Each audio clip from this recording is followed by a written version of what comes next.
the soul change that's taking place, the shift that's taking place in the earth has taken place in the spirit realm already. It does not just happen in the natural. And so what's going on in the natural has already been orchestrated, shifted, and is begin to be walked out in the spirit realm. So we got to make sure once we see in the earth, it's already been unraveling. It's already been done in the spirit realm. And so when we see things happen in the earth, when we see mandates, when we see laws, when we see how the government is beginning to shift on the natural level, it's already happened in the spirit realm. And so I want you to start being prepared, because the government cannot save us. The government cannot help us. You're going to have to ask God to give you a war strategy and a plan specific for your household.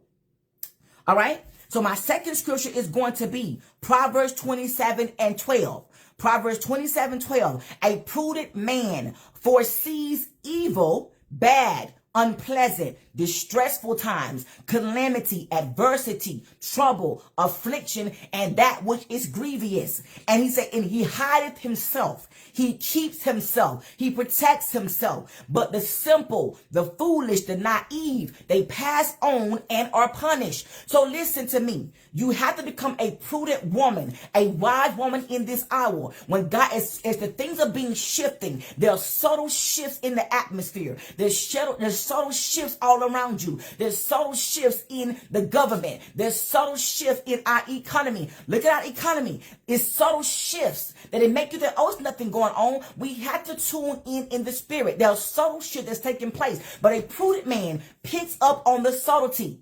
The prudent man picks up on that things that are happening in the spirit. The prudent man pays attention. If you're going to pay attention, you should see there's already distress in our nation. There's already calamity in our nation. There's already grief in our nation. People are losing their jobs, their livelihood, what they've been dependent on to support their households and their families. That should tell us something in the earth that lets us know things are being shifted. That we have to take our reliance, our dependence off of man, off of systems, okay, off of governments, off of the things that the government has called us to depend on and depend on God in this season. All right, so a prudent man foresees. So I have to know and foresee. I look ahead of me. I look down the road. What have I seen? What is God showing us as a people? What is he saying to us as a peace people? We have to be so in tune with God that we hear his voice, because he's preparing us for what is to come. The subtle changes are happening now for the suddenly. The suddenly is going to come. It's going to be abrupt and massive. At that point in time, it's nothing that I can do. I'm going to have to just bear down and endure. Now, another thing I want to tell you, when they talk about being prudent and being wise, I'm telling you that you need to develop community. You cannot do this alone. One household cannot manage on its own. Who will you partner with in this hour? Who you collaborate in this hour? I'm telling you, God is so pressing in for his people. Stop being in isolation. Stop thinking you got it all together. Stop thinking you're going to survive on your own. You cannot in this day and time. You cannot in this hour. Most of us are living from paycheck to paycheck. Most of us were only one paycheck away from being homeless and hungry and destitute. So if that is the case for you, some of us don't even have a savings account. If that is you, how can you survive without the help and the means of others? So this is the time that if you don't have a job, you begin to seek God for resource. Seek God to give you a job to prepare you in your household. If you need a second job, a part-time job, this is going to be me to urge you to go get a part-time job. If you're in business and your business is not thriving, ask God, how should you pivot in this hour? What must I do to prepare my household for what is to come?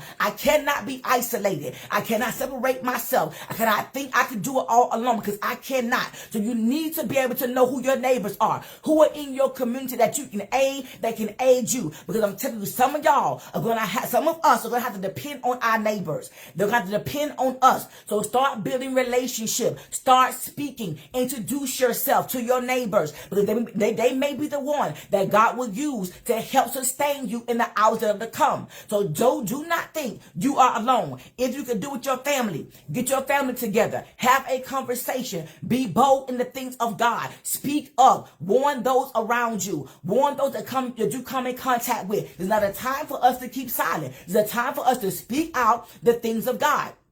Time for us to warn other people, to share with other people. We're going to talk about some things we're going to need in just a minute. But I want you to know, and this is going to be a time where we have to come together to collaborate. What can I do? What can you do? We all have different gifts and different talents. What can we do collectively to come together to help us during the next? I'm going to tell you something. The famine that happened in the Bible with Joseph, God said he gave Egypt 7 great years of prosperity and 7 years of famine. And I've been praying, God, please not 7 years.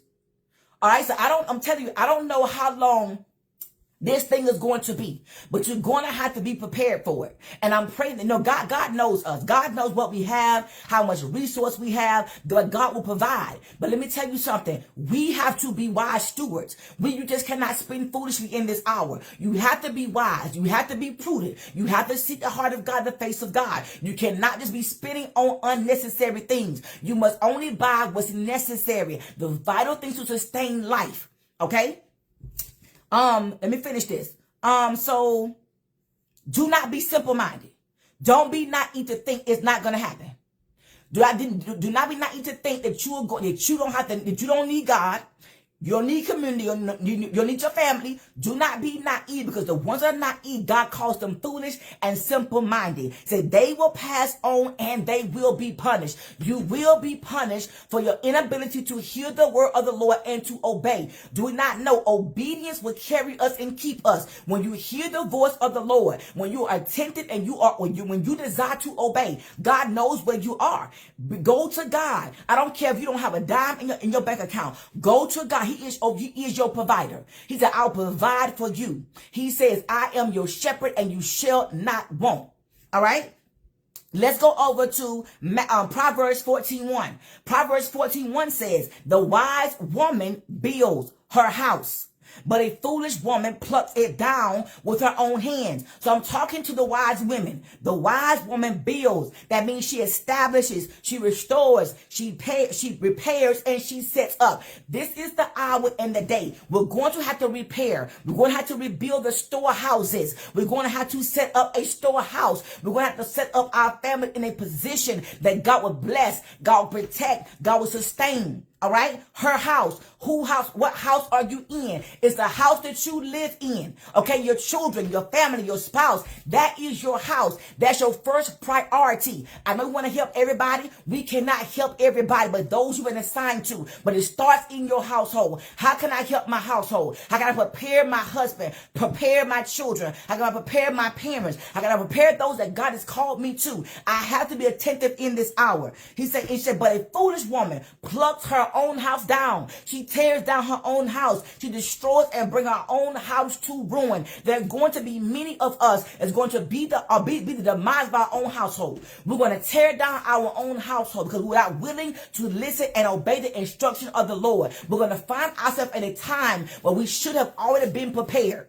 All right. So do not find yourself to be in a place that you're not prepared for what's about to come. God is urging you right now. He said, King, I cannot do what I want to do. My people are not prepared. They are not equipped. They're not conditioned. They're not disciplined. You have to become disciplined in this hour. You have to say no to certain people and no to certain things in this hour. It is going to become a time where you're going to rejoice, where God is going to restore us and revive us, and God is going to bring us to a prosperous place. And in that time, you can do all those things. But in this time, I have to understand what's about to happen. I have to prepare my heart and my mind, because the battlefield is the mind. It starts here. This is going to determine if I'm going to overcome, if I'm going to endure, if I'm going to press through the difficult times, the tumultuous times, the distressing times, the depressing times. Okay? Then I want to go over to Matthew 7:24-25. Let me look at my time. Matthew 7:24-25. And it says, whoever hears these sayings of mine and does them, he said, I will liken him as a wise man who built his house on the rock. And the rain descended, the floods came, and the winds blew and beat upon the house. And it says, but it did not fall. It said it stood because it was founded on the rock. So I'm talking to you. He says, I'm warning you. I'm speaking to you the words of the Lord. Will you obey? Will your ears be attentive? Will you open your spiritual eyes to receive, to perceive, and to understand? He said, if you will hear these words of mine, these sayings of mine, he said, I would liken you as a wise woman who built your house on the rock. What are you building on? We cannot be building on the dependency of man, the government, the system of this world. We can't be building on those things that are faulty and frail and that will crumble under pressure, because pressure is about to be applied. The heat is about to be turned up. Will you crumble under pressure? Will you fall under pressure? Will you give in under pressure? Will the enemy find you in a place where he will overtake you because you're unable to bear what is to come?